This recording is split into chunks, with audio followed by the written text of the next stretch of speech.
What is up, Fantasy Football Nation? Today we are talking busts, guys that you should avoid. Today we're going to go by average drafted position, based approximately on all of the mock drafts that I have been in on Yahoo and NFL.com. We're going to kind of combine them together, and we're going to base off where they're being drafted, and we're going to tell you where you should draft them, and guys that you should avoid. I'm going to give you one name for each round of your fantasy football draft that you should not take in that round. But first, we are going to get to the questions. Again, be sure to like, share, and subscribe. Thank you so much for the support you guys have been giving me.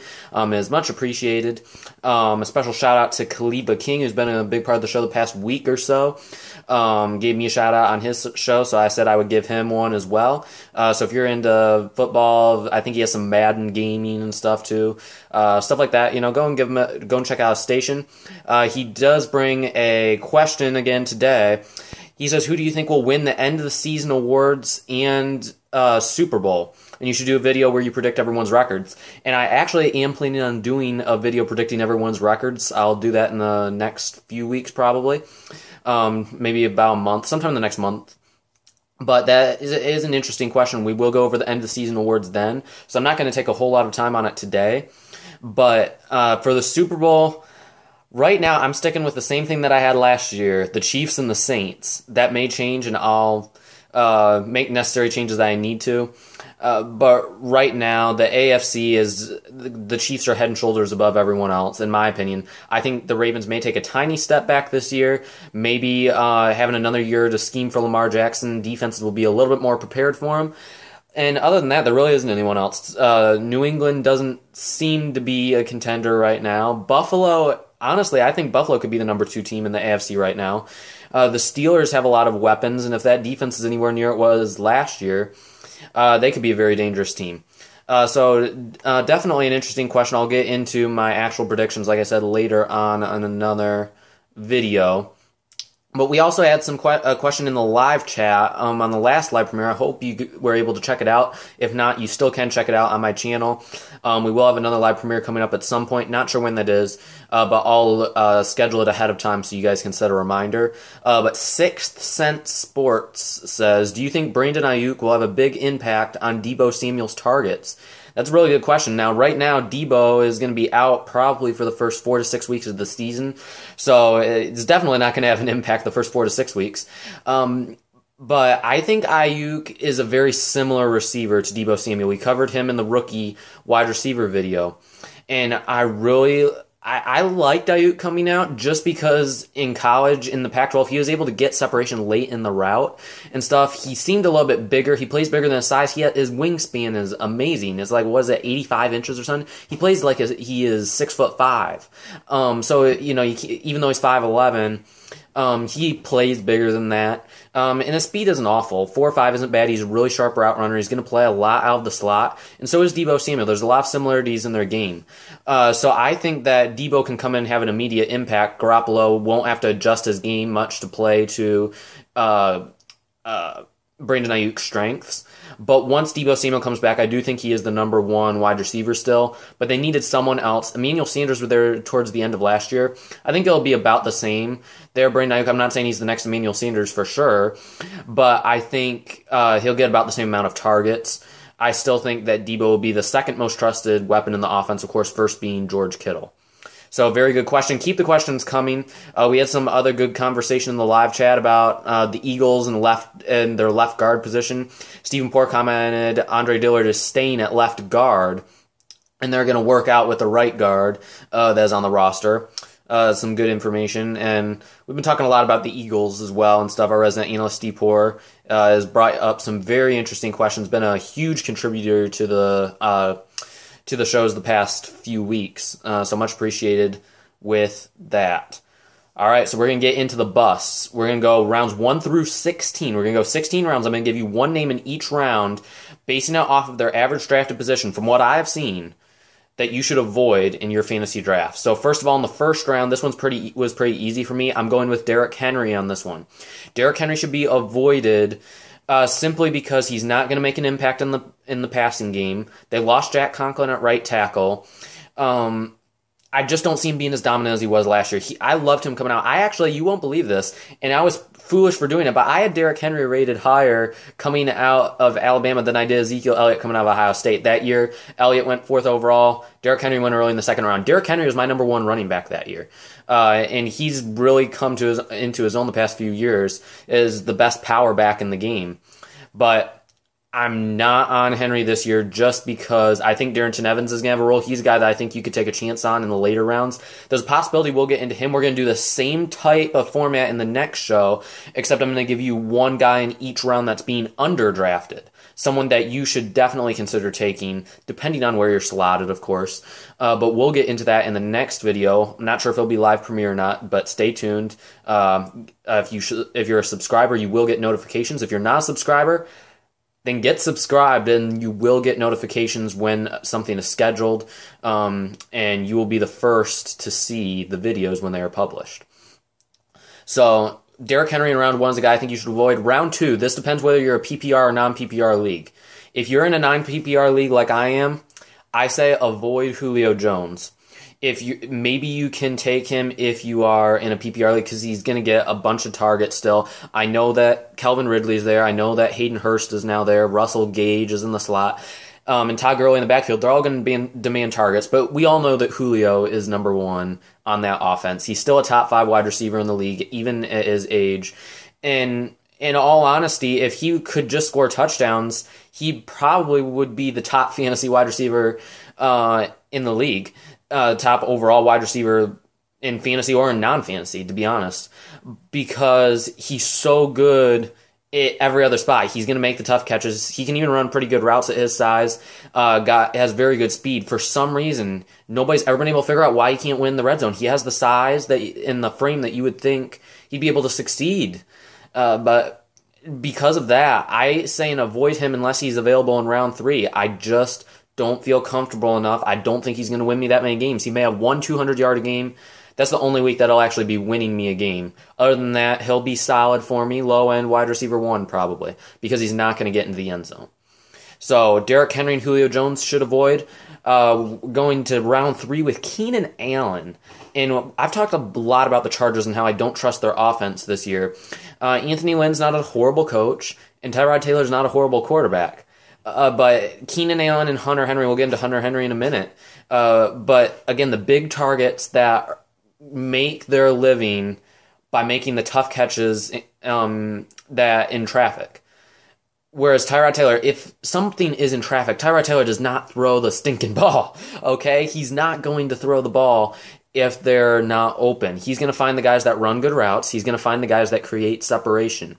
He's a safe player, and I think Tyrod Taylor is a good quarterback. He's a guy that probably could be a low-end quarterback 2, maybe quarterback 3 if you're in 2 QB leagues and you need a 3rd quarterback for your bench. I would consider taking Tyrod Taylor as my 3rd quarterback. It wouldn't be that bad. But in this case, I just don't trust Tyrod Taylor. And again, shortened offseason, new quarterback. Those are things you're going to have to be careful of this year. Round 4, Leonard Fournette on NFL.com. He's going in the 2nd round in some leagues, and he's going high in a lot of leagues right now. His stock has really been going up lately, just because he's still the workhorse back there. The backup's Raquel Armstead, but I'm still saying avoid him that high because we still don't know what he can do as a receiver. He did improve last year, and that's encouraging for fantasy owners, but they'd still have Raquel Armstead, and they were trying to trade him, and we've seen running backs get traded at the trade deadline before. So let's say a team, I'm trying to think of a team that's really into it. Maybe the Buccaneers. They're not. This wouldn't be a good fit just because they're looking for someone who can catch passes out of the backfield. But let's say they did not sign Devontae Freeman. They just kept who they had, and they wanted to bring in a running back. Well, Leonard Fournette's that type of guy that we could see trade. We've seen Jay Ajayi traded when a lot of people, he was at the peak of his career at that time and stuff. He was having a fantastic year, and Miami traded him. We've seen other running backs get moved at the deadline. So I think that's something to keep an eye on. A lot depends on where he goes. So you have to be careful with Fournette. It's boom or bust, really, because it's going to depend on where he finishes out the season as, because that's going to determine whether he wins you a fantasy championship or not come playoff time. Round 5, Melvin Gordon, I'm saying do not draft. Philip Lindsay is still there, and Philip Lindsay was a good running back. I like that they're putting as many weapons as they can around Drew Lock. Mike Munchak is still there as the offensive line coach who will hopefully get that offensive line improved.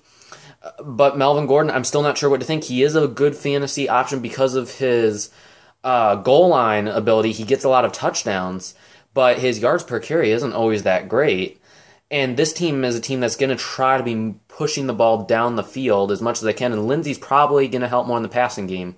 And let's not forget Royce Freeman. Nobody's talking about Royce Freeman. He is a good running back. I would be willing to have him on my team any day. He could probably be a starter on a couple teams, really, if you think about it. Or at least a really good backup. He's a number 3 on Denver, and he's probably going to have a role as well. So just because it's a committee, like I said before, I'm not a big fan of committees. Unless you can get a Phillip Lindsay in round 10 or 11 and you can handcuff them, I probably wouldn't take either of them, to be honest. Zach Ertz is a guy I'm saying avoid in round 6, and he's going higher than this. Round 6, I was being generous here by having him go down this far. Round 6, you could probably draft him. But he's a guy probably in the round 4 to 5 range I'm avoiding simply because we don't know what to expect from the Eagles. And we've talked about the Eagles a lot. I already mentioned it. They have a lot of new weapons. Deshaun Jackson's still there, and he looked really good before the injury. It was funny because in one of my fantasy leagues last year, in week 3 or something, I traded Odell Beckham for... Actually, I got Odell Beckham. I traded away Deshaun Jackson, Jamison Crowder, and someone else who I all got on the waiver wire. And like all 3 of them ended up getting injured like in the next 2 or 3 weeks. It was awesome. Now that said, Odell Beckham didn't do me anything either, so it didn't really help me in the end. But Deshaun Jackson did have a really nice couple weeks at the beginning of the season before the injury, and I think he could have another really good season. Let's not discount J.J. Arcega-Whiteside, a guy they took in the second round last year. We have not mentioned him. We already mentioned Dallas Goedert, who's going to get a lot of playing time. I'm interested to see if they're going to play some 12 personnel with their 2 tight ends. And Carson Wentz does really well under center, so I could see a lot of single back formation coming from the Eagles this year. Maybe Steven can give some more insight on what he thinks the offense is going to be committed to and what they're not going to be committed to. But something to think about, Zach Ertz. He's my number 4 tight end still, but I would take Mark Andrews before him for sure. Round 5, you can may consider it. In round 6, like I said here, that wouldn't be awful value, but based on where he's being drafted, I'd probably say avoid, and I wouldn't say it's a sure thing if he's there in round 6. If there's other options available, go elsewhere. Round 7, we've mentioned Jarvis Landry before as a guy that you should avoid. And some people are high on him, but he did have that, I believe he had hip surgery this offseason. Still not fully recovered from that. They brought in Austin Hooper. They already have David Njoku, and they drafted Harrison Bryant. We know that this offense is going to have the tight ends are going to be a big part in it.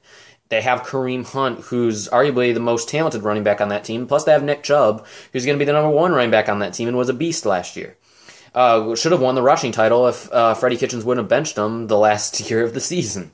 So the running backs and tight ends are going to have a lot in it. And the guy nobody's talking about, and I will probably get into him in the sleeper video, Donovan Peoples-Jones. Now, I don't want to show my Michigan bias too much here, but Donovan Peoples-Jones was a 5-star. He was just as highly touted coming out of high school as Jerry Jeudy was.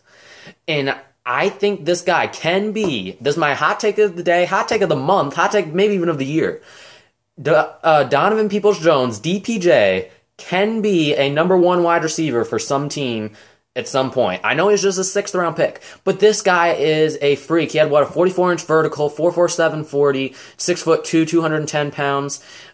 He can do it all. It's just coming with consistency. And Jim Harbaugh did not put him in a good position to succeed at Michigan. I think if he goes elsewhere, he's going to have a really good career. This guy should not be discounted. I really like this guy. He got way underdrafted. And I think he's a guy, maybe not this year, but in a couple years down the road, you need to consider him in fantasy football. He is a guy that I love. Moving on to the Chargers teammates in round 8 and round 9. I'm saying avoid Hunter Henry and avoid Mike Williams. We already said avoid Keenan Allen and Hunter Henry. I'm pretty much saying avoid the Chargers offense, in other words. If there's anyone I'd say draft Keenan Allen, but not in round 3 like we talked about earlier. Hunter Henry, maybe in the red zone he'll get some touchdowns, but I'm not comfortable. I don't like the outlook for Hunter Henry. Again, it's the same narrative that we've been talking about, and that's of Tyrod Taylor throwing to receivers that are going to create separation, not guys that are going to win in traffic. So Mike Williams is definitely a no draft. I wouldn't draft him in the 15th round. Do not draft Mike Williams at all. Julian Edelman is another guy. We're going through some receivers here. I would avoid him because Jarrett Stidham, quarterback, he was with of course, the backup last year. Well, Brian Hoyer actually was, but he's working with the wide receiver 2 and wide receiver 3s. The number 2 wide receiver is N'Keal Harry. N'Keal Harry, if there's any receiver I would draft from New England, it would be N'Keal Harry. And they also had the guy from NC State that they got in the draft last year, Jacoby Myers. He showed some promise last year.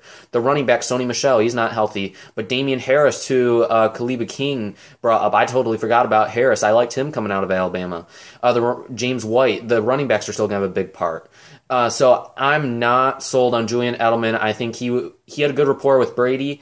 It would not surprise me at all if New England struggles at the start of the year and Tampa Bay maybe gets an injury on offense, or they just want to add another weapon. I could see the Buccaneers trading for Julian Edelman, putting him in the slot, and moving Chris Godwin and Mike Evans back to the outside. Then you have Gronk in the tight end. That would be almost unstoppable if they could get a rapport down. And we know how Edelman loves some of him Tom Brady. So I wouldn't be surprised if that happened, but until then, I'm saying avoid Julian Edelman. Sterling Shepard and Robbie Anderson are 2 others I'd avoid. Round 11, do not draft Sterling Shepard. He's always injured. I liked him coming out of college as well. But Darius Slayton seems to be the guy that's trending up. Golden Tate is there. Evan Ingram's there, and of course Saquon Barkley's going to catch passes out of the backfield. So I just can't get hot on Sterling Shepard. It's a shame, but he's had a lot of concussions, a lot of injuries. I can't buy it this year.